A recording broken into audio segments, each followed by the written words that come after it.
Welcome to Novara Live. Thank you very much for your patience, just lining up an excellent interview later in the show. Make sure you don't miss that. I'm Helena, aka No Justice MTG, and I'm joined tonight by Stephen Methven. Stephen, how are we doing?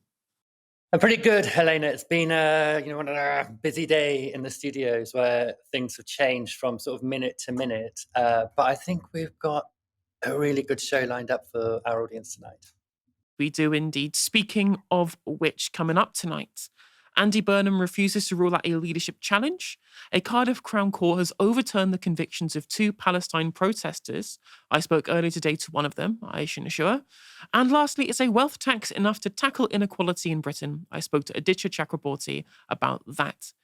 If you'd like to support our work, you can sign up at novara.media.com/support.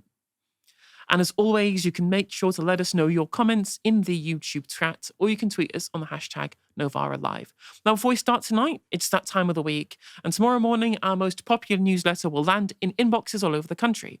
Recently, we expanded it to 2 days a week, and our very own Stephen Methven is at the helm every Monday. Stephen, why don't you tell the viewers why they should sign up? Well, I think you should sign up, and I'm not honking my own horn here. I'm really, it's Ashes that I'm honking. I think when you get the Cortado, you get some of the best political analysis, political writing going in the UK today, and it's fun and it's light and it's full of great puns, and it just gives you every Monday, every Friday, a Novara take at the beginning of the week as your news week gets going, at the end of the week, telling you what it's all been about. I think it's growing fast and soon going to be completely unmissable. So get in early while you still can. Absolutely, absolutely. Never, ever miss a chance to check out some of Stephen's journalism. And of course, Ash as well. A week is a long time in politics, and these past couple of weeks have been very long for Keir Starmer, a man whose meticulously planned political future hangs in the balance, as rumours swirl around him over potential leadership bids to topple him at the top of the Labour Party. Angela Rayner and Wes Streeting have been quietly and not so quietly been touted as political potential successors, but have declined to address their ambitions publicly. The figure at the centre of public discussion over the future of the Labour leadership today has been Mayor for Greater Manchester, Andy Burnham. Before this year's Labour deputy leadership election, Burnham made a public intervention over the direction of the Labour Party. Being part of the launch of the Mainstream, a network within the Labour Party to arrest its rightward drift on policy. At the time, Burnham ranked as the overwhelming favourite among Labour members to be the next Labour leader, and another hypothetical poll of Westminster voting intention showed Labour's fortunes could be reversed by him nationally too, with a Burnham-led Labour being ahead of Farage's reform rather than significantly behind as they are currently. He's back doing the media rounds again today after the latest anonymous briefings last week hinting at a potential Streeting coup. Here's what he had to say when asked about his own political future by Naga Minchetti. You expect and you intend to be Mayor of Greater Manchester by the end of 2020. I don't know what the world holds, but I am focused on my job here in Greater Manchester. In terms of not knowing what the world holds, I think Sir Keir Starmer would be very surprised in his first year as Prime Minister, more than a year now, that there has been talk already of a challenge. And you have not yet, and please correct me if I'm wrong, ruled out challenging Sir Keir Starmer as Prime Minister. You know, though, Naga, can you rule that out one of at the this moment in frustrations time I now? find is that when Westminster goes into a sort of meltdown, I'm always sort of dragged into it. I haven't launched any leadership challenge. I'm doing my job to the best of my ability, and I'm trying to help the country and the government by putting forward the kind of plan that I'm putting forward today. You're not constantly answering hypothetical questions. No, I know the media likes that. I will but actually, I think people at home are thinking, well, who's going to put forward solutions to where the country is? And that's what I'm doing today. This is not a hypothetical question, because you have said on record that colleagues have urged you to stand. Therefore, it is a valid question to ask you if you would consider... But go on. If you would consider, or if you will rule out challenging Sir Keir Starmer as Prime Minister? I am not going to sit here this morning and kind of rule out what might or might not happen in the future, because why would I? I don't know what the future will hold. was also asked by Emma Barnett on Radio 4 about Clive Lewis's statement yesterday that he'll be willing to give up his seat to allow Burnham to re-enter Parliament, which would be necessary for him to make such a leadership challenge, and if he would be willing to take up Lewis's offer, to which Burnham only stated that he appreciated the support, but he was currently focused on his current role as Mayor of Greater Manchester. Clive Lewis's comments have caused quite a stir in the meantime. The definitely not a leadership hopeful we promise, Wes Streeting, also responded to it on LBC last night. Your colleague Clive Lewis is saying this afternoon they might be happy to give up his seat in order to allow Andy Burnham to stand in it. Would you welcome Andy Burnham back to... I've got a lot of time for Andy, and I think we need our best players on the pitch. And whether he's doing that as Mayor of Greater Manchester or whether he wants to come back into Parliament in the next general election, that is an issue for Andy. I think it's a bit of a peculiar thing for Clive to have said to his own constituents, I'm not interested in being your MP. I'm happy to do a deal with someone. I would just say from personal experience, don't take your voters for granted. In all seriousness, I felt particularly last week, but it's true generally, we spend a bit too much time on this personality politics stuff and who's up, who's down. What people really care about is, are they better off? Leave the personality stuff to one side. People put a lot of trust in us in the last election. We've got to repay that trust through real results. And this is what Clive Lewis had to say in response. Of course he finds it peculiar. Self-sacrifice, hypothetical or not, is foreign to the self-serving. I love my city and my constituents, but the authoritarian right is an existential threat. We need the best chance of turning this around, and that's Andy, not Wes. Now, I broadly think that that's right. I mean, the Labour Party and Labour MPs, they constantly defend first past the post as an electoral system by banging on about the constituency link, right? They're there as a representative of their constituents, not as a member of the party or on a party list. But when it comes to how people vote in Parliament, suddenly the interest of their constituents, that completely goes away.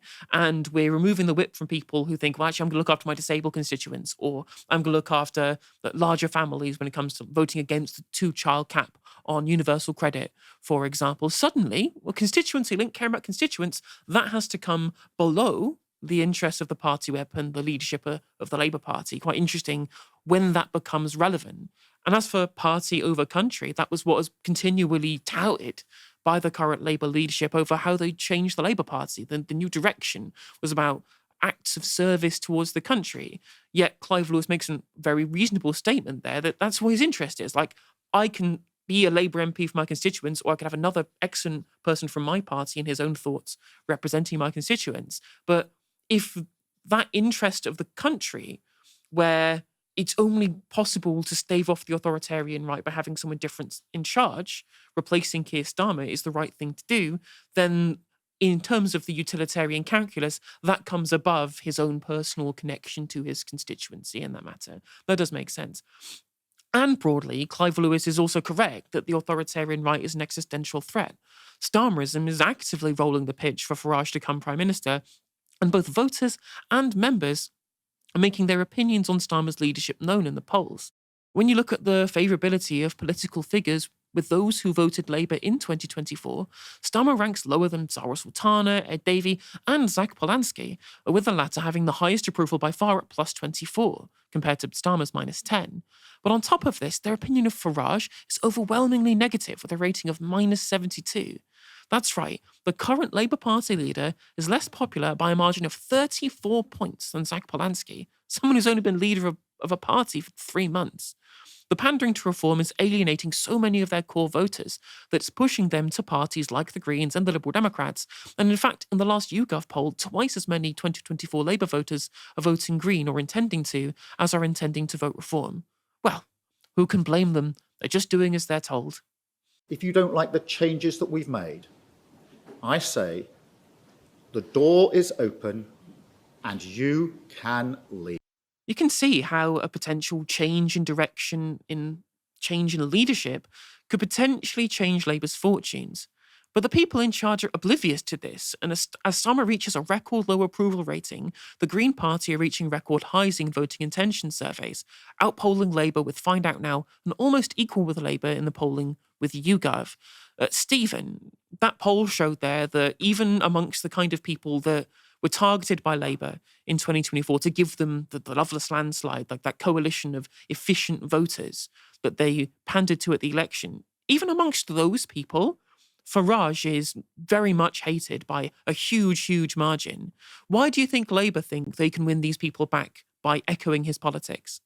There is something so interesting happening in the Labour Party at the moment, which is that you have one side, I think, now being led by Clive Lewis with Andy Burnham in the wings, who are reading the tea leaves.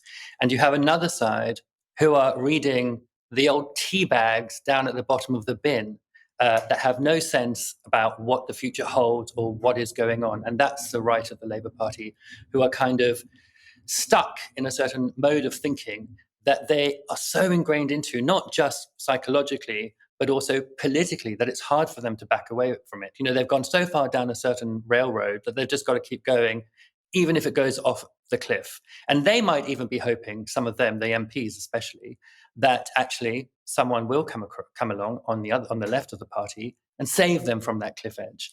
That's the thing that's happening at the moment. There has been this idea in the Labour Party for a long time that the place to gain the votes from are the Tories, basically. The Tories who stand for a completely different range of policies, who are so ideologically distinct from what was a large tent at one point of, you know, voters who ranged from, you know, relatively far left all the way up to the centre left. And instead, this is an orientation by the party that actually those voters are all to be abandoned. And instead, the real ground to be gained is from people who are liable to vote Tory. Of course, those people are going to reform, and they're going to reform in huge numbers. The Tories are being eviscerated.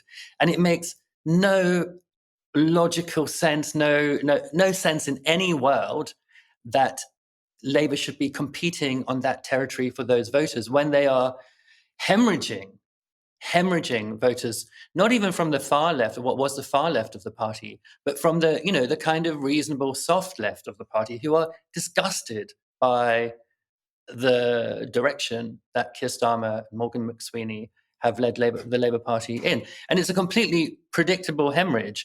It's a failure by that cabal around Morgan McSweeney to understand that Labour has always existed as a broadly left-aligned party, which of course has all kinds of internal debates, and there are, you know, parts of that left that you know, have ideas which it may be correct to say are not the ideas that are going to bring a party into government, but are nonetheless the ideas that should be informing policy. And it's that entire flank that's been abandoned. And I, for one, am extremely grateful that Clive Lewis, rather than doing what a whole bunch of other MPs have been doing, sort of manoeuvring and briefing and sort of, you know, don't know if they're briefing for West Streeting, don't know if it's sort of fake briefing to try and shore up Starmer, who knows, but this sort of, you know, briefing to the papers. Clive Lewis has come out and say, you know what, we need Andy Burnham, that's the end of it. We need him so much that I personally am going to give up my seat in order to get him so that he can take on this completely entrenched mode of thinking. And it is a mode of thinking. It's not just about the character of Keir Starmer, the sort of blow-up man. It's also about people like West Streeting. It's presumably also about someone like Shabana Mahmood. It's about a whole lot of people who are centering around the number 10 at the moment. And Clive Lewis has just said, no, we've just got to move entirely away from that. And we need someone who is going to move us entirely away from that. Now, and you know, I don't have any faith in Andy Burnham being, you know, some sort of left radical, but I'm not sure that the Labour Party is in any way, shape or form the party for left radicals anymore. I think the Greens is a much better home.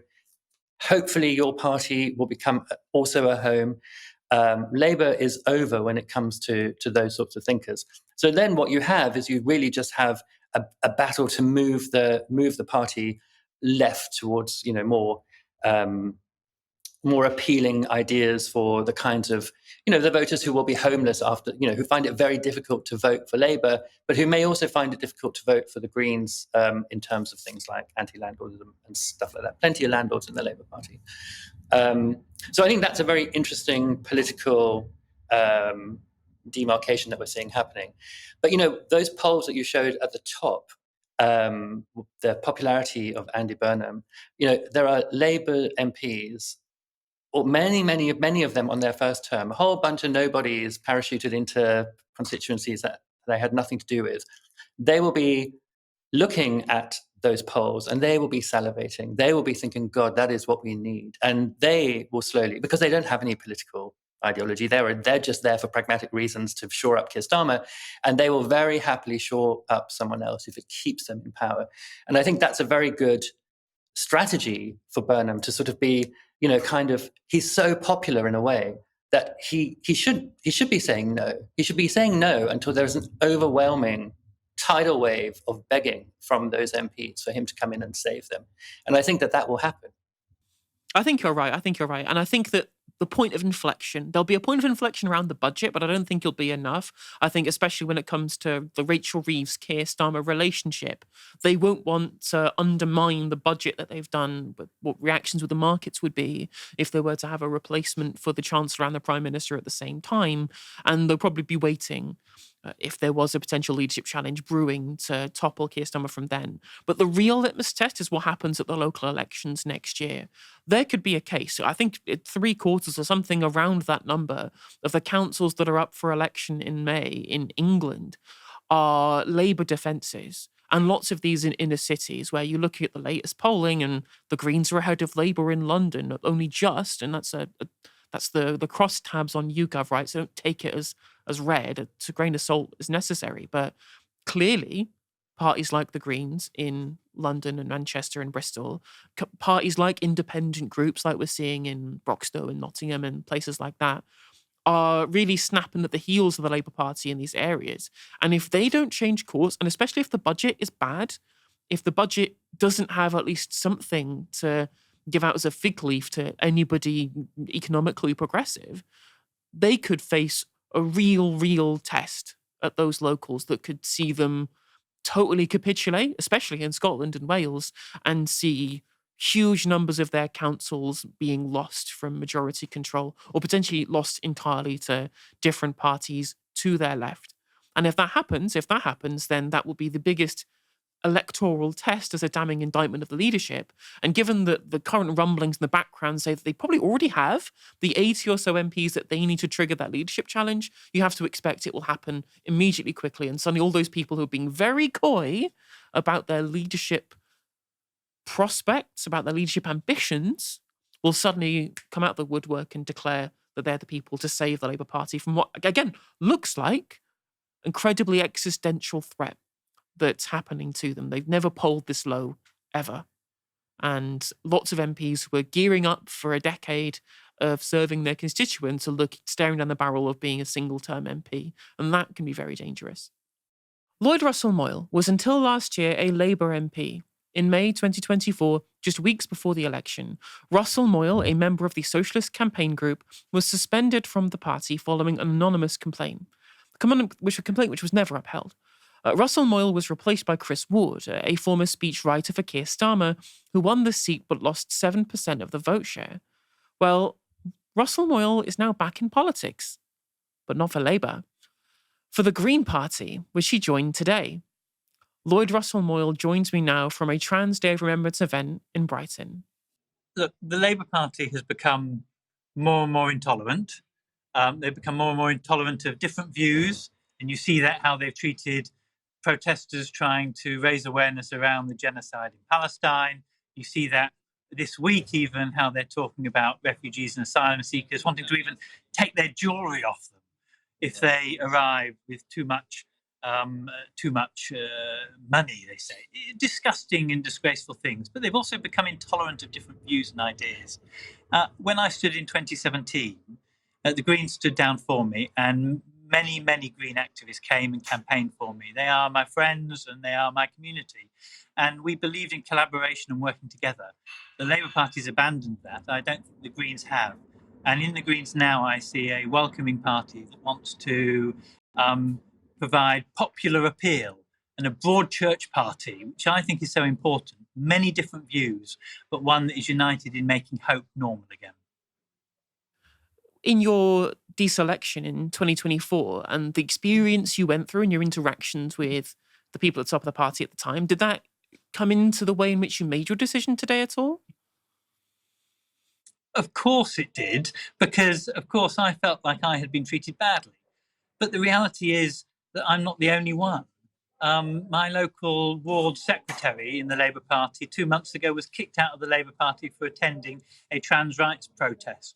Only last week, I had in the local Labour Party, they were kicked out for writing an obituary of a friend who was in the Socialist Party. That kind of intolerance is continuing in the Labour Party, and it made me realise it wasn't just me that had been treated badly. It was hundreds and possibly even thousands of members in the Labour Party, and that's not the kind of party I want to advocate for. If you treat your members like that, how are you going to treat the country? I mean, I would certainly agree. And I mean, it was clear to me at the very least in the run-up to the election that not only did they not want these people in the party, they didn't want their votes either. I mean, we saw the statements by people leaving. I mean, when Rachel Reeves was asked by Charlie Stay on the BBC Breakfast sofa whether or not she would consider raising taxes on the wealthy, and she was like, well, if people want that, they can vote for somebody else. I mean, obviously, there are plenty of parties who do want to raise taxes on the wealthy to the left of the Labour Party, but certainly the Greens are having a real moment currently. I mean, take us through the kind of policies that the Green Party stand for that you think will be what went into your decision to choose the Greens specifically. Well, my view is the Greens' policy on the environment is important.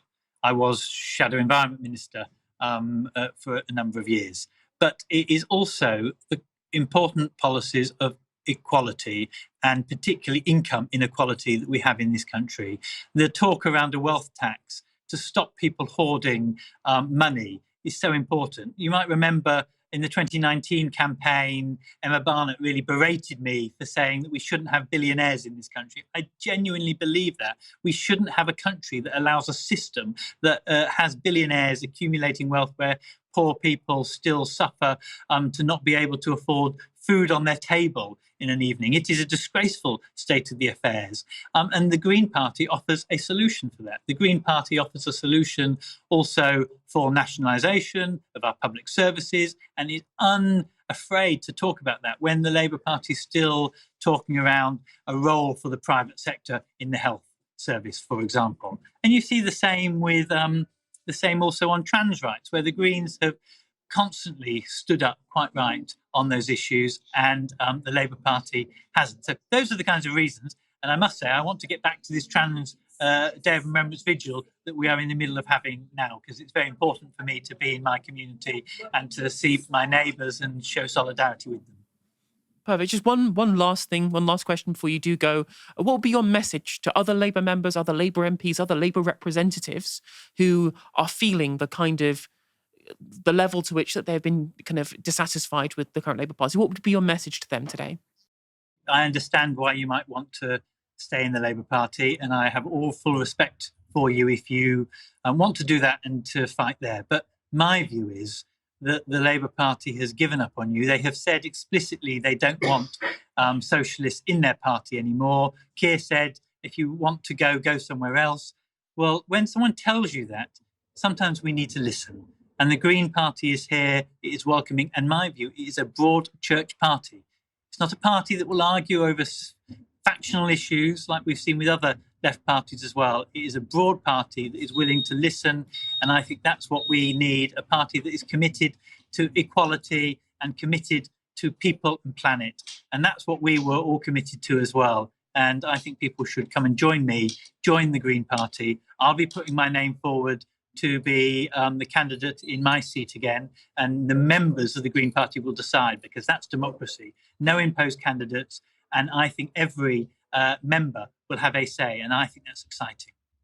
And as a trans person, I just want to say thank you very much for showing your solidarity with us today on the many days that we have seen plenty of attacks on us in the media. I'm very grateful for that. Thank you. It's a pleasure as always. The British right is always very excited to talk about two-tier policing. That's the idea that people on the right are unfairly targeted by the authorities, and that their protests are over-policed and their speech curtailed in a highly targeted way. Of course, those complaints are rarely backed up with data, fueled instead by emotion and a desire to project the view that their ideas are too dangerous to be allowed any airtime. Here at Novara.media, however, we believe in backing up our arguments with actual facts. And our own Simon Childs has recently published an article showing that the British right has everything back to front. New data seen exclusively by Novara shows that overwhelmingly and pretty dramatically that it's been climate protesters and not the far right. who have been overwhelmingly silenced by policing. This data comes from Freedom of Information disclosures from the Metropolitan Police obtained by campaign group Global Witness. It shows that nearly 7,000 climate protesters from groups like Just Stop Oil and Extinction Rebellion were arrested between 2019 and mid-2025. That's compared to about 400 far-right agitators detained over that same period. Now, you might think that discrepancy has to do with there simply being more climate protesters than far-right ones over the last 6 years. Think again. As you can see, while there have been more climate protests arrests than far-right ones, the charging rates are insanely out of kilter. Climate protesters are charged with a crime at almost twice the rate of far-right protesters, with just under a third of those arrested from the far-right ever charged. For climate protesters, nearly 2/3 of those arrested will face a charge. New police powers granted by the Tories' 2022 Police and Crime Bill has made that discrepancy even worse for more recent arrests. That act criminalised non-violent activities like slow marching, locking on, roadblocks, and causing more than minor disruption to the public. In the last 3 years, there have been well over 2,000 arrests of climate protesters, compared to just over 300 from the far right. And when it comes to charging, the existence of two-tier policing could not be more vivid. Whereas just a quarter of those arrested from the far right were ever charged, a whopping 3/4 of arrested climate protesters later faced a charge. Of course, it'll be no surprise that the kinds of crimes that climate protesters are said to have committed are very different in their character from those of the far right. And once again, so are the charging rates. Despite the fact that far-right protesters are most commonly arrested for things like violent disorder, breach of the peace, and breaking protest conditions, they were only ever charged for acts 12% of the time, whereas climate protesters, who are mostly commonly arrested for obstructing highways, interfering with infrastructure, and breaching protest conditions, were charged a whopping 85% of the time. Sentencing has also been much more harsh for climate protesters. Earlier this year, Just Stop Oil announced they were, quote, hanging up the high vis and halting their campaign of street protests. That followed an escalating campaign of criminalisation by the authorities that saw dozens of its members handed prison sentences of up to 5 years. At the time, the group said this: "We have exposed the corruption at the heart of the legal system, which protects those causing death and destruction while prosecuting those seeking to minimise harm." Global Witness, the investigative group that uncovered this new policing data, had a similar view. Campaign lead Ayeshah said this: "These figures expose a stark double standard in the policing of protest in the UK. Police are cracking down on peaceful activism demanding action to address the climate crisis, while displaying far greater leniency to those stirring up hate and violence. With the climate crisis accelerating, the government should be listening to those raising alarm, not silencing them. Instead of clamping down on peaceful protest, this government must respond with the urgency this crisis demands while there is still time to act." Stephen, that's some pretty stark data in terms of the reality of two-tier policing. How do you think that the public perception and the reality have become so totally out of sync? Well, it's interesting, isn't it? I mean, I think the reason that the public perception, I don't know that the public perception has gone out of sync. I mean, it's really the far right that talks about two-tier policing a lot, or the right in general, and it's part of a larger package which really kind of characterizes the right and the far right, which is to just go on and on about how hard done by they are, without any kind of analysis, except for the fact that grievance is all related to a kind of, in the worst kind of case, a sort of conspiracy theory which is being sort of deployed by elites to, replace people, of their ethnicity, which is in general white, and so the two-tier policing, all of this, that is a conspiracy theory which is about oppression, and then all the two-tier policing stuff is about a similar kind of oppression by the state. And actually what the data shows, as you said in that report, is that the state clampdowns are not on far-right protesters, but on climate protesters. And why? Well, because climate protest, what it demands, or what the protests are demanding, is the biggest threat to capital that we currently face. The issue that they're raising is one which is generated entirely by capitalism, and its solution has something to do with limiting, degrading capitalism in general. So those protests where they bring that to the attention of people, they raise consciousness, and they do it, of course, in ways that are, or they have done it in ways that are, deeply inconvenient to people, There's no doubt denying that, but hardly harming people on the whole. That is something which is terrifying. The idea that there should be a popular swell of demands around the climate is terrifying to capitalism and all those who serve it. Whereas the far right are often very much in hoc with capitalism, or they've got nothing to say about it. I mean, there are some people on the far right who do have something to say about it, but they're very few and far between. And so therefore, they're much less of a threat. I mean, less of a threat to capitalism. They're a great threat to many, many people in the country. And that's why the idea that policing is skewed away from those sorts of protests and towards protests which are actually about saving the world is doubly perverse. So it's not just that protests which are actually about saving the world are clamped down on hard. It's that I actually found the rates of charging, arrest and so forth amongst far-right protesters, given the kinds of things that they're often arrested for, to be ridiculously low.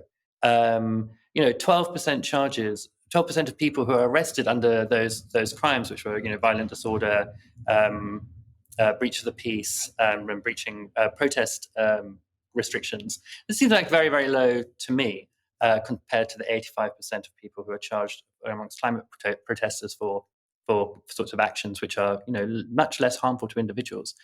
So my whole theory behind it is really just that actually what you see in these protests and the difference in policing, that what we could call two-tier policing here, is that is a response to the threat the two pose, not to individuals, not to people's bodies, not to people's individual safety and security, but to capitalism versus not to capitalism at all. In more news of the potential over-policing of politically troublesome protesters, a Cardiff Crown Court has overturned the convictions of 2 Palestine protesters. In June, Ayeshah and Hiba Ahmed were found guilty of harassment against Labour MP for Pontypridd, Alex Davies-Jones. The 2 campaigners spoke with Davies-Jones while she was campaigning in her constituency ahead of last year's election. According to Davies-Jones, she saw Behit and Ahmed with a leaflet suggesting she was a full-blown supporter of the genocide. Davies-Jones denies that she abstained, saying she was out of the country at the time.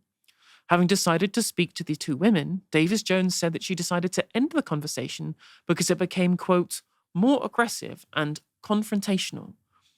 But according to the MP, while walking away, the pair followed her and shouted at her, forcing her and her team to hide in a university building, leaving her feeling, quote, scared, intimidated and threatened. Behit and Ahmed posted video of the interaction online, and are also said to have placed a sticker on the door of the Labour constituency office, saying, quote, Alex Davies-Jones, how many murdered children is too many? Davies-Jones said she decided to stop campaigning because she was aware of what had happened to other MPs, including Joe Cox, who was murdered in 2016.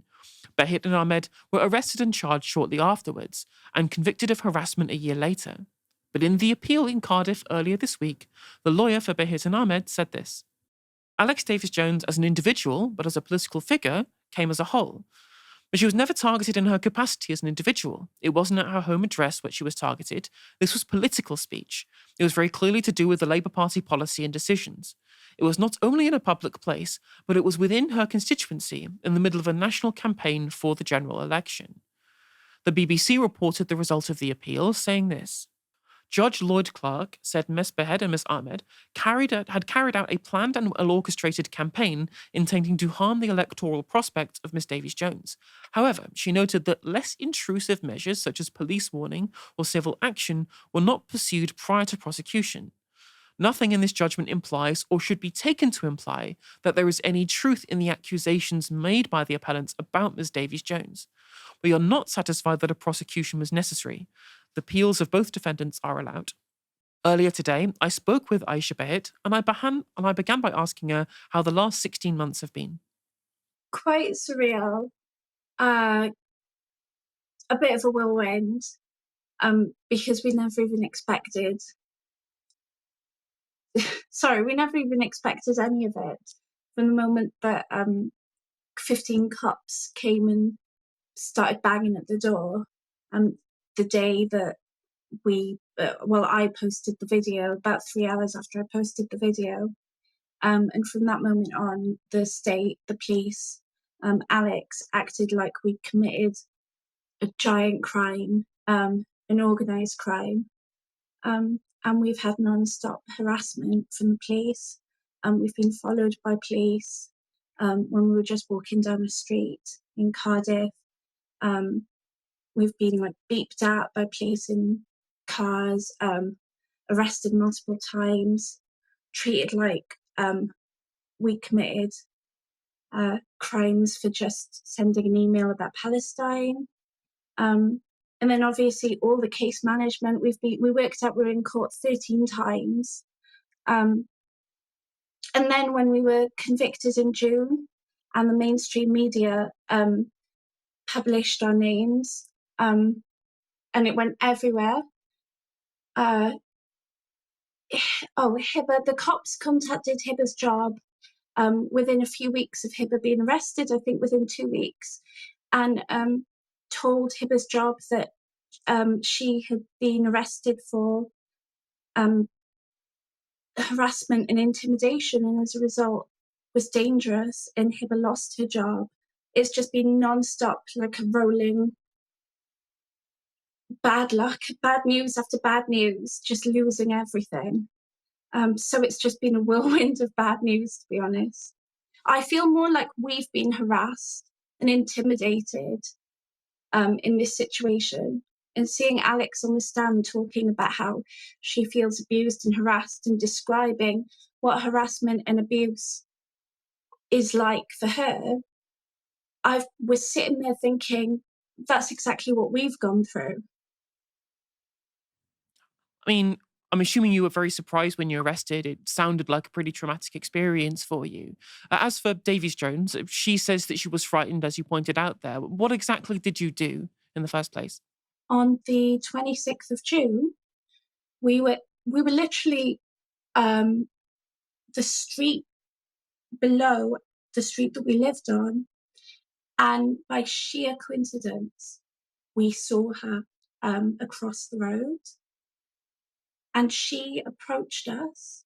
We have this on video because we had said if we ever saw her, we would videotape it, because we wanted to speak to her. We wanted it on video because this is what people are doing all around the country. If they saw the MP, they would confront the MP about Gaza and they would videotape it to get the MP's response on video. It's what we wanted to do. So I gave my phone to my comrade Hibba, and Hibba started recording, but we didn't move. We didn't approach her. We stayed. And Alex crossed the road because she saw us. There was no one else around. She was with about 5 canvassers. She called from across the road and says, hello. She was really bright and cheerful, walked across the road to meet us. And I started the conversation off saying, why should we vote for you?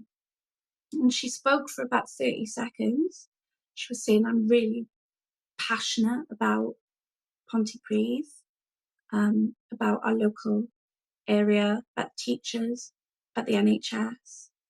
And then I said, can I ask you a question? And I said, why don't you answer your emails? And then we continued talking from there. The judge in the appeal acknowledged the fact that we were both it was a polite conversation from beginning to end. It was a 5-minute conversation. The video shows it started with Alex approaching us. It ends with Alex walking away. But it was polite the whole way through. It was this tone of voice the whole way through. It gets heated toward the end because obviously we're talking about genocide. We're talking about children dying in Gaza, children being murdered in Gaza. We asked her why she was a member of Labour Friends of Israel, and she said, I'm not a member. Hibba then said, well, you might want to check your Wikipedia page. And she said, oh, well, I'm a parliamentary supporter. Apparently that distinction meant a lot to her. But then she walked away, and when she walked away, I shouted after her. I didn't follow her, but I did shout after her. I asked her how she felt about South Wales Police. arresting peaceful protesters, because that month 19 peaceful protesters had been arrested quite brutally, quite violently. And then I said, how do you feel about people being murdered in Gaza? Sorry. And then I said, Alex Davis-Jones, you support genocide. After that, we decided our interaction with her was done. Hibra had gone out for about 5 minutes. She was going to the shops. So I was home alone. And all of a sudden there was like a banging on the door, like the sort of banging that shakes the whole house. Which I was like, I walked to the front door and I could see, because there's like a window in my door, I could see cops and they were shouting my name through the door. So I phoned my friend, and my friend says that the banging was so loud that he had to hold his phone away from his ear. And the cops were like, they were banging the door. They came around and they were stood at my living room window, and they just banged and banged. So I finally, because they said they were going to kick the door in, and I was scared about my landlord, I unlocked the door. But then because I wasn't dressed properly, I'd just undressed because it was 8 p.m. They just said that, I said I wanted to go get changed because I didn't know what was going on. I was frazzled. It's all kind of hazy to me now. And then they wouldn't let me go into my bathroom. They said they had to watch me get changed. This is before they'd arrested me or anything like that, or even told me why they were there. And then they were like holding the bathroom door open and saying that they had to watch me because I said I needed to put like bra on, underwear on. It was horrible. There were so many cops in my house. And then I reached for my phone because I think I was still on the phone, and I said, I'm still on the phone. And then a cop shouted, she's resisting arrest. And then tons of cops piled on me, started fighting me because I was like, I didn't know what was going on. One had me like pushed up against my bathroom door. They wrestled my phone out of my hand so hard they broke my phone case. They snapped my phone case. Then they handcuffed me behind my back and pulled me into my kitchen and told me I was under arrest. At the time, they arrested me for election fraud because of the leaflets. They said I posted an intimidating and frightening video of Alex Davis-Jones on Instagram. I can't remember what else. Criminal damage because of the stickers, which I can't stress enough. The stickers were like this size, and they were like easy peel. They were paper stickers. I've got some up in my house. You can peel them off. My landlord would let me have them up if you can peel them off. I can't remember what else they arrested me for. It was a lot of different things. And then they took me to the back of the van, threw me on the floor of the back of the van, like I fell on my knees and on my face. And when I said, where am I going? And they said, you'll be going to Methven police station, but you're being arrested incommunicado. And when I asked what that was, they said, no one's going to know where you are. You're not going to be able to tell anyone where you are. And then slammed the door. It's worth pointing out, by the way, with regards to the judgment recently, this was about the nature of the prosecution or the necessity of the prosecution, not about the veracity of the claims that you're making with regards to Ms. Davies-Jones specifically. But what I will say is that according to Davies-Jones, she stopped campaigning after the interaction, saying she was aware of what happened to Joe Cox in 2016. What did you make of that remark from her? I don't know why she would have stopped campaigning. I don't think we posed. Well, we didn't pose any threat. We were done talking to her, really. But also, she really enjoys bringing up Joe Cox without bringing up why Joe Cox was killed. The people that the person that killed Joe Cox shouted Britain first when he killed her, which is like he was a member of the far right, the alt-right. We are just demanding an end to indiscriminate killing against innocent civilians. That's what we're demanding. And we came to her peacefully. We came to her via email. We asked for surgeries. We asked for her to just, the bare minimum, to vote for a ceasefire. That's all we asked for. When we spoke to her in person, while it was heated and passionate, I was emotional. My voice was cracking. Like I was talking about dead children. I was upset. I didn't threaten violence. I wasn't violent. I wasn't even close to her. I wasn't coming closer to her. Aditya Chakrabortty is senior economics commentator at The Guardian, a highly respected columnist at the paper, and I'm a big fan. And today he published an article that, initially at least, took me by surprise. What does the left want, he asks. A wealth tax, he answers. And what will that accomplish, he asks. Very little. And he goes on to say that imposing a 1% levy on the super rich isn't a policy, it's a pantomime. That's a pretty incendiary headline, but it's above an article that's both subtle and well argued. But I still had questions about what he wanted instead of a wealth tax, so we earlier today invited him on the show to talk about it with me, and I began by asking him to lay out his central arguments. This is how he explained them. We're obviously just a few days away from Rachel Reeves' budget, which is going to be an absolute stinker. Everyone says so, right? Chaotic government, absolute shambles, could be the last budget she ever writes. An amazing thing to say about a government that's less than 2 years old. And I thought it'd be a good time to look around and say, so what's the left-wing alternative? Now, as you know, where a lot of the left converge, whether they're Greens or your party or people in civil society, they converge around this idea of a wealth tax. And when the right want to criticise the wealth tax, what they say is, ridiculous notion, it will never work. And in any case, all the rich people will leave. Actually, I don't really go along with that. I mean, one of the most famous books in England, the Doomsday Book, which is about 1100 years old, is actually a collection of records of wealth for what we would nowadays call a wealth tax. So there is a long history to wealth taxes. And 5 years ago, a group called the Wealth Tax Commission did a really serious piece of work looking at what taxing the wealthy would look like.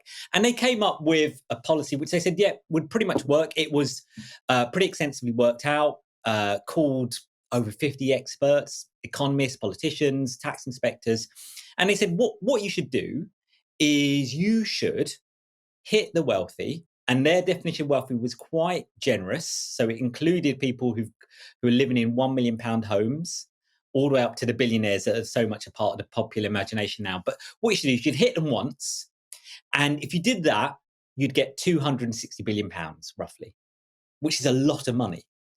That is not the policy that Zach Polanski's talking about now. He's talking about something much more modest, where you go after people who've got £10 million and you take a yearly tax of 1%. That's kind of his key thing in what he calls a wealth tax.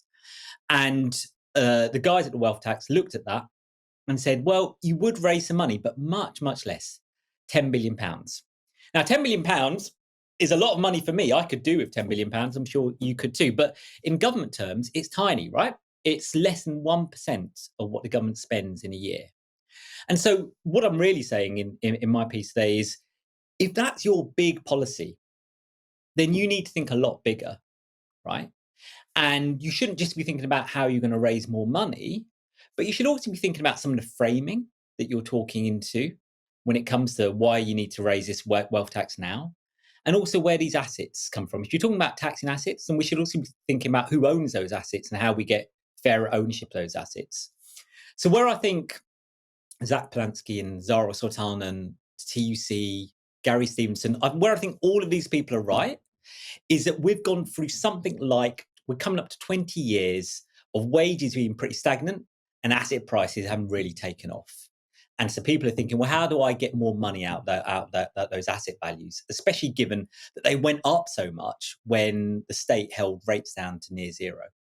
And that's a very good question. But where I really start to differ from a lot of the framing around wealth tax is so much of it is, oh yeah, we've got to raise taxes. So what I want you to do, Rachel Reeves, Keir Starmer, is I want you to raise taxes on those guys over there, those rich guys on the plains, on offshore islands, and that is what will solve our crisis. Well, one, it's not very much money you're raising, but two, I do recall. In fact, Novara was part of this at the time. In the 2010s, a lot of the left, the centre left, would talk about why are we having this austerity in the first place? The state can borrow.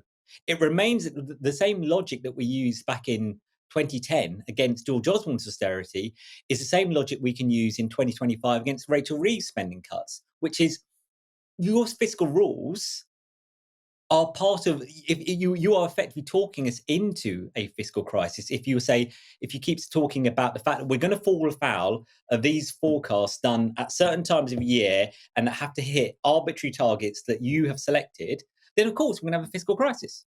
But your fiscal rules are not like some golden thing that we have to hold to. That's one major thing. Like, I don't really understand where pretty basic Keynesian common sense, where all of that's now gone. So now we will have to kind of raise taxes and make spending cuts, but we should do it to other guys, just not to me.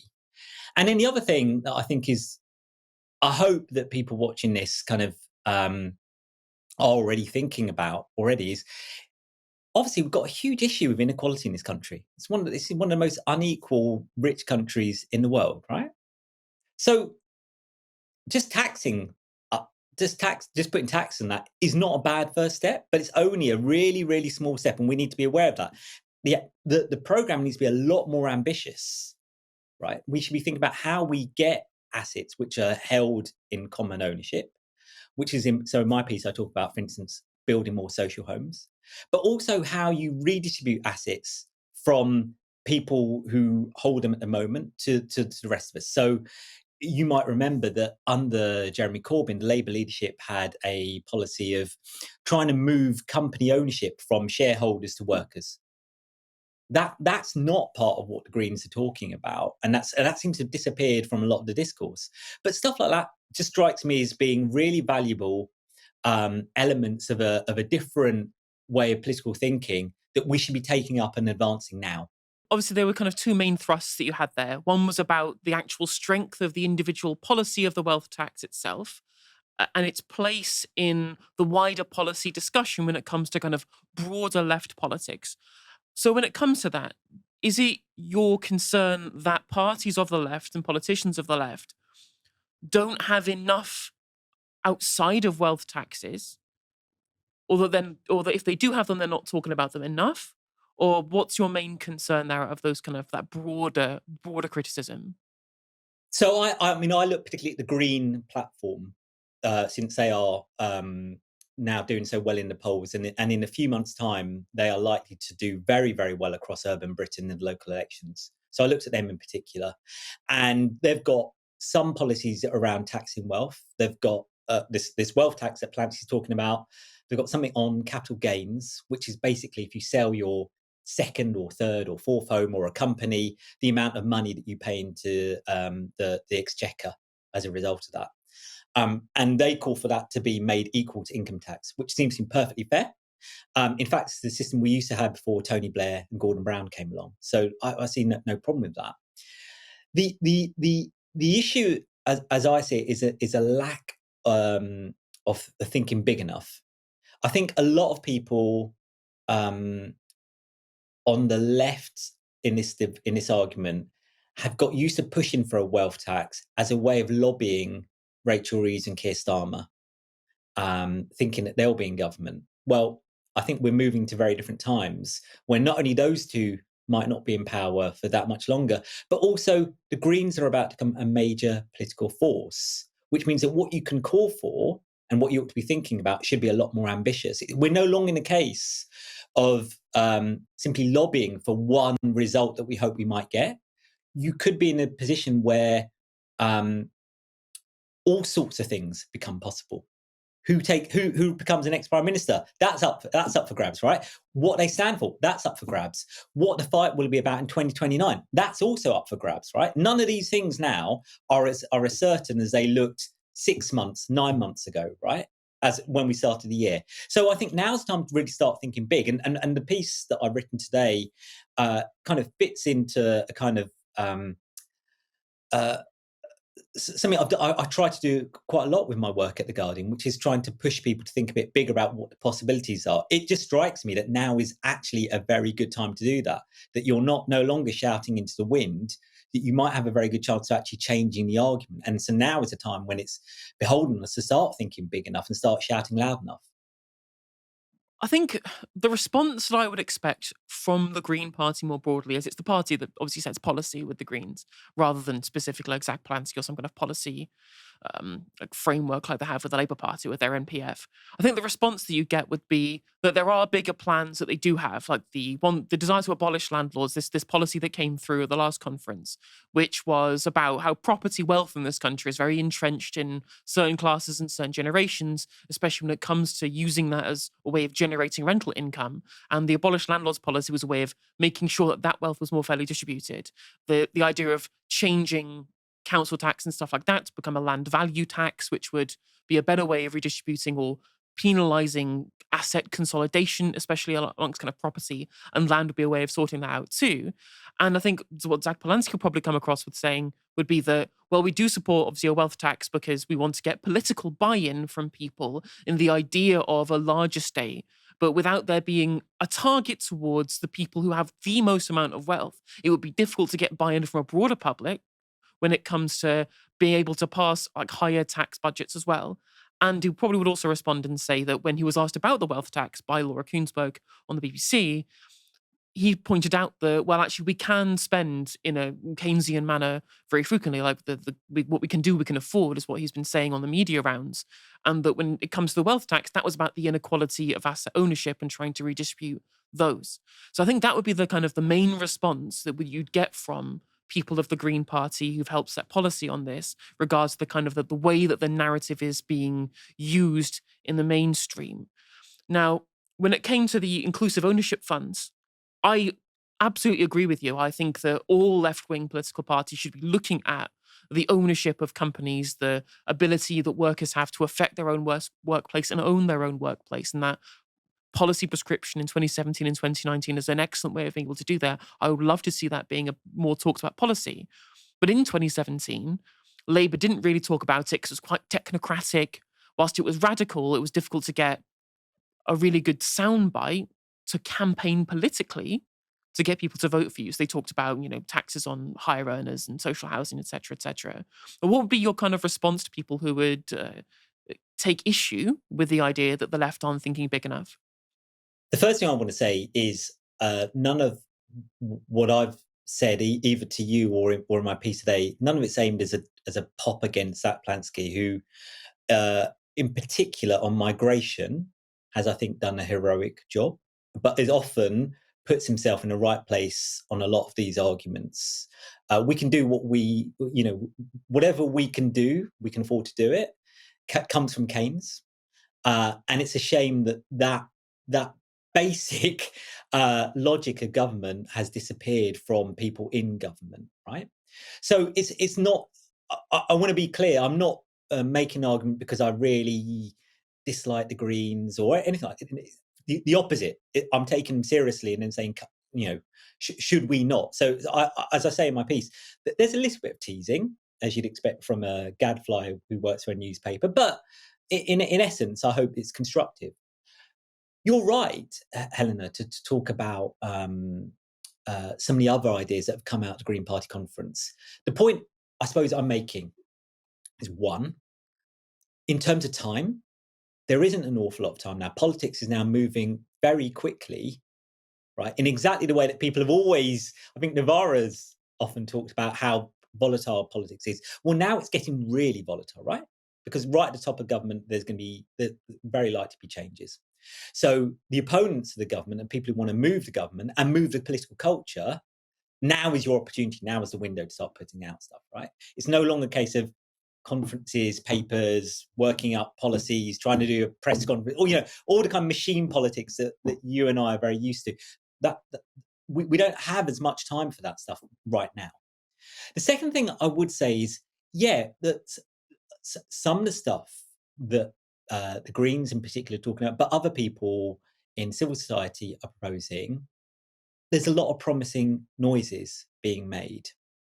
I would go a bit further. And actually, I think the people who you ought to interview are not me, but the people from the Foundational Economy Research Collective, who've just published a great new book on water, but have done a whole series of kind of interventions around how to think of the economy, and basically make the point that a lot of the stuff that we talk about on GDP growth and all the rest of that, what makes a really competitive world-class economy, it means nothing if you're stuck in the suburbs of London, or if you're in South Wales, or you're in the northeast of England, right?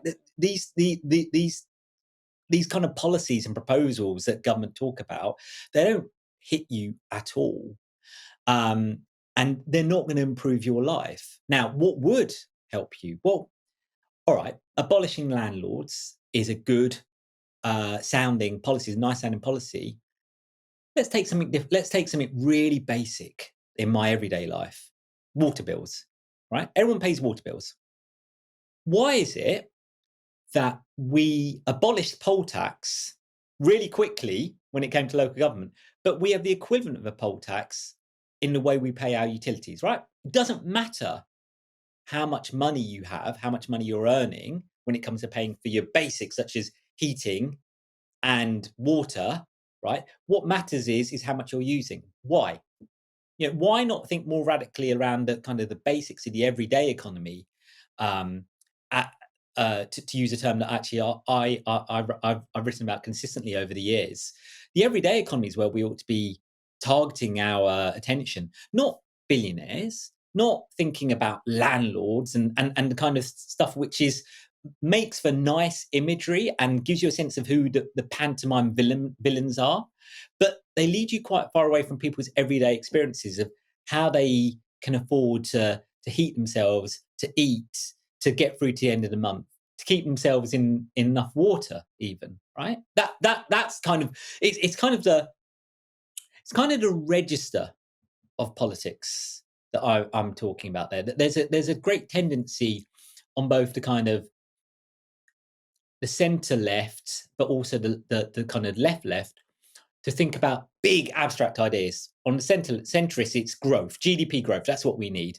On the left, it's we need to do away with these enemies. These are the real enemies of our politics. Well, actually, where most people live isn't with GDP growth. That doesn't really affect them in the same way as centrists think it does. And it's certainly not surrounded by billionaires. It's in this land where they're not necessarily got enough income to get them through to the end of the month. It's a struggle. And we're going into, as you know, a cold winter. It's been pretty cold this week. And so people are thinking, can I afford to turn the heating on? That's the kind of society that I'm worried about right there, which is a more prosaic, perhaps boring reality, but it's a reality that affects tens of millions of households in this country. Now, that's only one part of our interview with Aditya Chakrabortty. We'll be putting out the full version later tonight. Thank you very much for joining me tonight, and thank you everyone for tuning in. Come back tomorrow for another live stream from 6 p.m. For now, you've been watching Novara Media. Good night.